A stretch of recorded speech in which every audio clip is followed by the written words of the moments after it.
Thank you very much. Let's take our seats, ladies and gentlemen.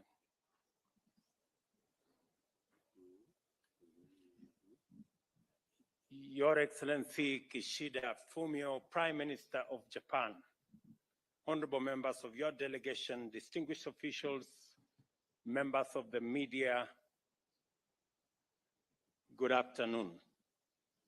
I take this opportunity to once again thank you, Your Excellency Prime Minister Kishida Fumio, and your delegation for honoring us with your very important visit. It is important to point out that you also visited Kenya in 2016. Your Excellency, I want to encourage you to feel at home here in Nairobi, find some time to enjoy the magical delights that our city and country offer. A few minutes from here, Mr. Prime Minister, we have a natural national park. And if you find a few minutes, it would be welcome for you to visit. And we have all animals, the big five, the lions. Sometimes, Mr. Prime Minister, they escape from the national park. So if you meet a lion in the street, just be careful because it is wild. I am delighted to report that the Prime Minister and I have just concluded highly productive bilateral discussions on a broad range of very important issues.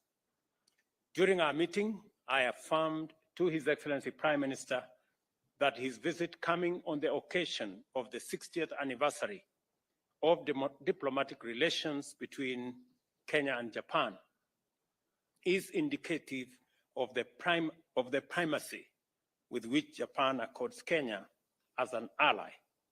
I assured His Excellency the Prime Minister that Kenya fully reciprocates this consideration. The meeting provided us with another opportunity to evaluate our shared values and mutual commitment to uphold a rules-based international order. Additionally, during our meeting, I conveyed to His Excellency the Prime Minister my high regard for Japan's long-standing bilateral partnership with Kenya in infrastructure development, trade and investment, the blue economy, and human capital development, just to mention a few. The Prime Minister and I exchanged views on numerous international issues of mutual interest, including those that Kenya, as an African state, especially desires Japan to take up in capacity as the chair of 2023 G7. Foremost among this, I emphasize the need to refocus effective global attention on forgotten conflicts in Africa. I've revisited our agreement with the recent G7 ministerial statement, which noted the urgent need to reinforce peace and security in the Horn of Africa, meet serious humanitarian needs, and build resilience in this region. Furthermore, I raised concern that Kenya, the Horn of Africa region, and other parts of the African continent, as well as the global South, are disproportionately impacted by global climate change and its effects. We are not only affected in actual and potential threats to our environment, but also in regard to our livelihoods and the very existence. I called on Japan and G7 to lend robust support to initiatives aimed at addressing climate change, which include the Africa Climate Summit, which will take place here in Nairobi between September 4th and September 6th this year.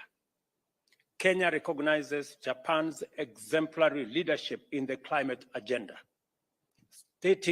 starting all the way from Kyoto 25 years ago. Japan's commitment of 6.5 trillion yen to climate finance for developing countries for the 5 years from 2021 to 2025 is commendable. Your Excellency, we do not take for granted Japan's huge investments and support for Kenya's geothermal power development through technology, capacity building, and finance. We share with Japan the conviction that climate emergency requires substantial scaling up of financial flows to developing countries. On Africa, Kenya welcomes Japan's support for the implementation of the Africa Union's Agenda 2063, which is the continent's blueprint for sustainable development and management of strategic partnership. His Excellency and I also discussed the situation in Sudan, and we underscored the need for the international community to support Kenya, IGAD, and the Africa Union in ongoing diplomatic efforts to resolve the conflict. We further agreed to call for a cessation of hostilities immediately without preconditions, assure the safety of civilians, including diplomatic and humanitarian personnel, and allow safe passage of humanitarian assistance and the safe movement of people seeking security. In our deliberations, we agreed to align also the curricula of our two countries so that more Kenyans can access skilled and quality jobs in Japan. We have also agreed on a number of bilateral issues between Kenya and Japan on the exploitation of the geothermal resources in our country. We've also agreed on a couple of other issues on the development of Dongo Kundu, a special economic zone in Mombasa, to expedite the construction and for Japan to support Japanese investors in taking space in the special economic zone. I also undertook that Kenya is going to facilitate investment of Japanese companies and also support Japan to be able to finance Kenya's infrastructure and other developments, including the PPP arrangement around our construction of dams for purposes of harvesting and storage of water, for our irrigation, for our livestock development, and for water for use in our domestic homes. Finally, His Excellency Prime Minister Kishida and I noted the significance of the 60th anniversary of diplomatic relations between Kenya and Japan. In the past 6 decades, the two countries have successfully collaborated on highly impactful undertakings in many sectors. At this critical milestone, we consider the vast scope of current and prospective engagements between Kenya and Japan, and accordingly resolved to pursue resolution of outstanding issues in greater detail.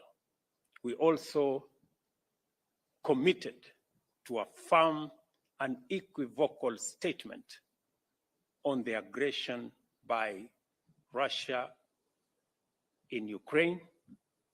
And as Kenya, we believe in a rules-based international charter.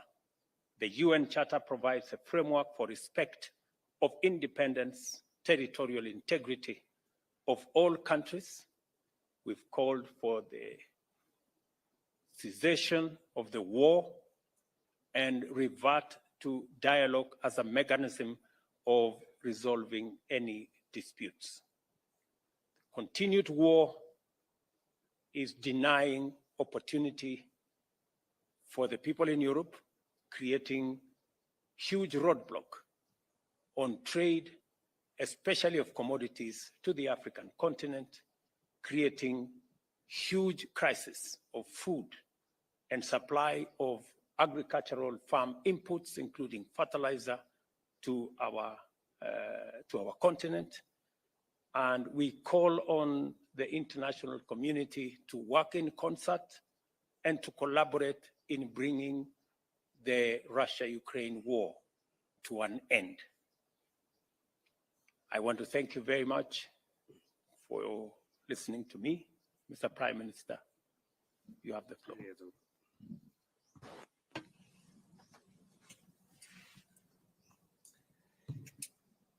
はい、日ケニア外交関係 It is a great pleasure to visit Kenya at this milestone year of the 60th anniversary of our diplomatic relationship. President Ruto and all the members of Kenya, I express my heartfelt gratitude to the very warm hospitality. Since my attendance at TICAD 6 as the foreign minister, it is my first visit to Kenya after 7 years. During these 7 years, the Japan-Kenya relationship has advanced tremendously, including economy, investment, and in many other areas.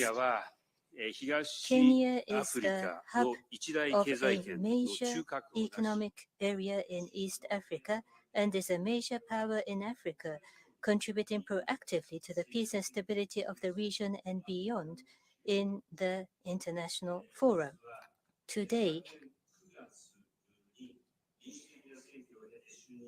through my discussion with President Ruto, who took office after the democratic election of last September, I was given this opportunity to hear the voice of Africa directly as the presidency of the G7.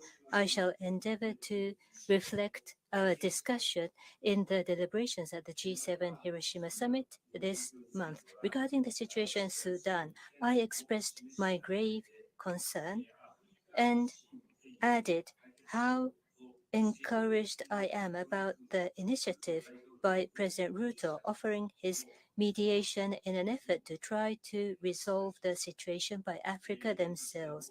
As for Japan, I told the President that as the G7 presidency and a member of the UN Security Council, that Japan will make a proactive contribution.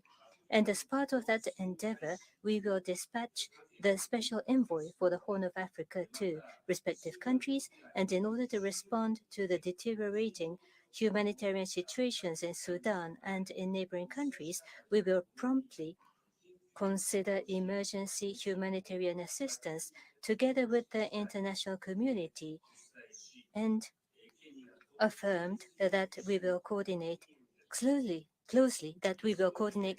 with Kenya. On top of that, I agreed with President Ruto to further reinforce the relationship between Japan and Kenya based on the achievements of TICAD 8 held last August. Kenya is one of the leading locations for Japanese businesses to establish presence, and startups are developing enormously, and Japanese startups that resolve social challenges by innovation are also active. There is an ongoing plan for a large-scale data center by Japanese companies that is expected to become the hub for the upgrading of ICT base in Africa, and I have recognized the importance of strengthening and promoting the business and investment relations between Japan and Kenya.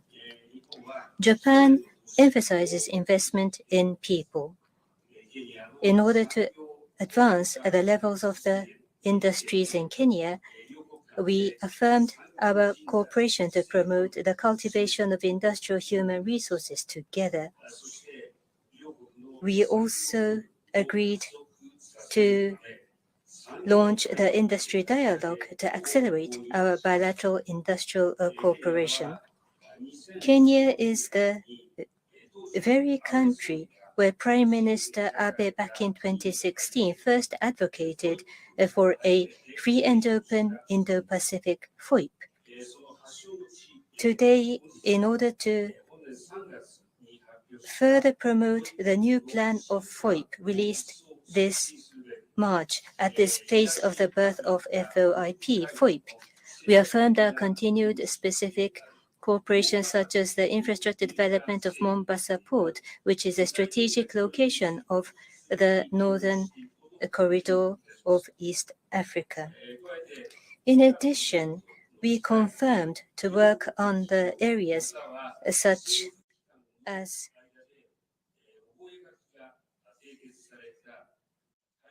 solar photovoltaics, green hydrogen, geothermal power generation included in the Memorandum of Agreements concluded at TICAD 8 between the businesses and government of our countries and continue to support Kenya's energy efforts.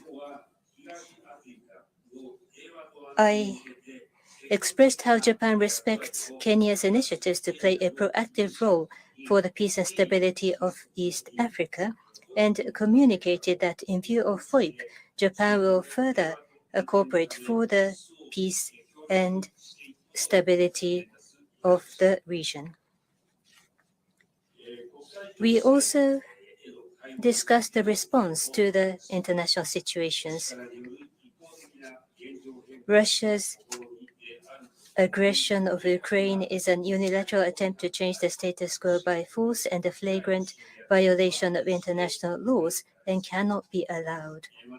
Furthermore, Russia's threat of the use of nuclear weapons is totally unacceptable, and the use of nuclear weapons indeed should never be tolerated.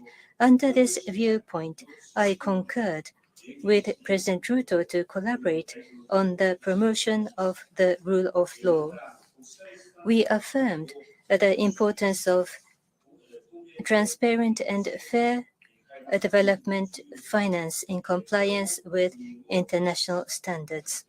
Japan positively appreciates the efforts on public finance reforms of Kenya, including raising the transparency and sustainability of debt.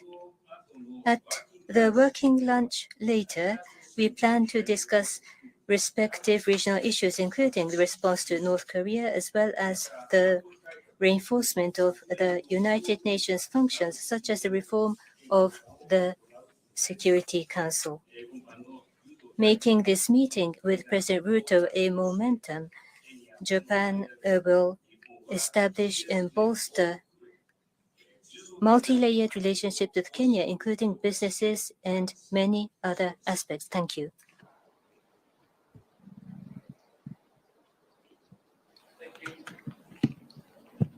Thank you very much. I think let me just confirm all the points that have been mentioned by my good brother, Prime Minister Kishida, on all the aspects that we have discussed.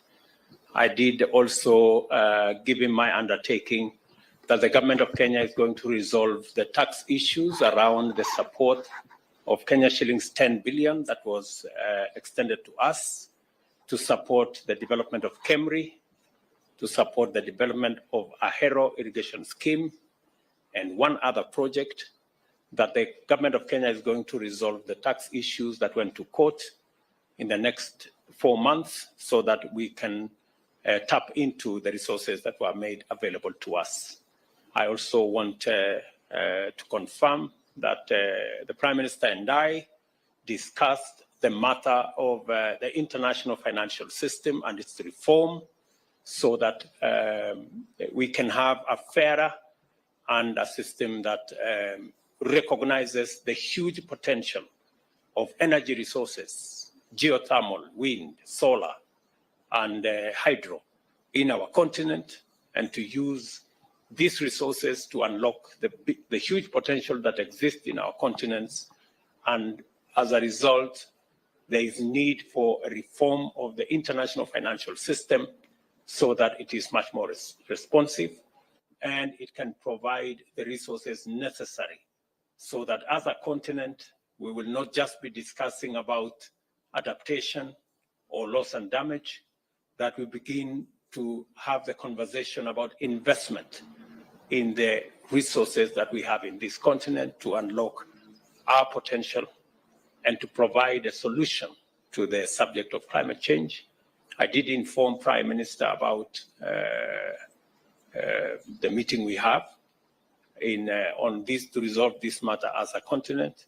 And let me also confirm that I informed the Prime Minister that Kenya is well on course with the International Monetary Fund and our other development partners in ensuring that Kenya is on a sound economic footing I have informed him that on the debt situation, we presented a budget last week that has cut down borrowing by 400 billion Kenya shillings. We are reducing our fiscal deficit from 6.2% of GDP to 4.4% of GDP this year and below 4% next year as a means of ensuring and building confidence with development partners, including our brother country of Japan, so that we can properly harness the potential and the partnership that will drive our economy. I am very glad that we will extend this conversation, as Prime Minister has said, in the lunch we are hosting for them. And Mr. Prime Minister, again, you are welcome to Kenya always. And I have also asked you to take time to visit the Mara next time, so that you can witness the 8th wonder of the world, the wildebeest migration. Thank you very much. Thank you so much. Thank you. The Excellencies will now proceed for luncheon, and for the rest of the delegation, you'll be guided by the protocol teams.